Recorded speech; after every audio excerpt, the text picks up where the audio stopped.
Les fonds fiduciaires de conservation ont été créés à la fin des années 90 avec pour ambition de fournir des flux de financement pérennes et réguliers en faveur de la conservation de la biodiversité. Donc, ce sont des institutions financières indépendantes qui ont pour principe de collecter des ressources auprès des bailleurs internationaux, des États et des acteurs du secteur privé, de les investir sur les marchés et de redistribuer les rendements financiers au profit des aires protégées. La finalité de ces fonds est d'assurer un financement de long terme et complémentaire aux États en faveur de la biodiversité. Cet instrument a connu un essor significatif ces dernières années et on dénombre aujourd'hui plus d'une centaine de fonds à travers le monde. L'Agence française de développement et le Fonds français pour l'environnement mondial accompagnent de manière complémentaire ces fonds depuis plus de 20 ans. Historiquement, les fonds soutenus étaient situés plutôt en Afrique et dans l'océan Indien, avec des appuis plus récents en Amérique latine et en zone méditerranéenne. Sur la période de 15 ans couverte par l'évaluation, cela représente un montant de 70 millions d'euros. Alors que la question du financement est au cœur du nouveau cadre mondial de protection de la biodiversité, la recherche de nouveaux mécanismes et de nouvelles sources de financement est cruciale. Ne serait-ce que pour atteindre l'objectif de 30% de protection des habitats terrestres et marins à horizon 2030, on estime que les besoins s'élèvent entre 149 milliards et 192 milliards de dollars par an.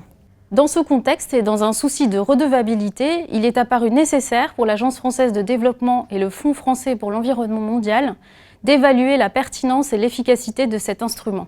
En proposant pour la première fois une évaluation transversale basée sur 8 fonds, ce travail va permettre plus largement d'alimenter les réflexions autour de la pérennisation des financements des aires protégées. L'évaluation a montré que les 8 fonds respectaient les normes de pratique en matière de gouvernance établies dans le secteur. Les politiques d'investissement sont bien suivies et ont permis de générer un rendement financier à même d'assurer un financement pérenne au bénéfice des aires protégées. Et ce, même en période de crise, alors que les sources traditionnelles n'étaient plus assurées. L'évaluation relève également le rôle de catalyseur des fonds pour développer et mobiliser des outils de financement innovants comme les paiements pour services environnementaux. Par ailleurs, un des apports de l'évaluation a été de formuler des recommandations sur les questions d'éthique financière et de suivi des impacts sur la biodiversité.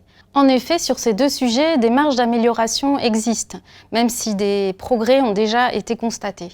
Concernant l'éthique financière, l'évaluation relève des exigences croissantes de la part des fonds sur les critères environnementaux, sociaux et de gouvernance de leurs investissements.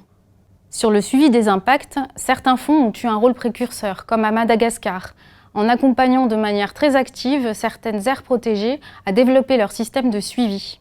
L'évaluation souligne enfin le rôle important joué par les réseaux régionaux de fonds qui permettent un fort apprentissage et une montée en puissance sur ces différents sujets.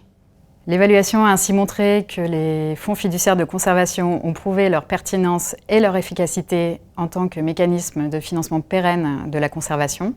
Pour autant, les défis auxquels fait face la biodiversité sont immenses. Pour les fonds, cela invite à un changement d'échelle ambitieux et à mobiliser encore de nouvelles sources de financement.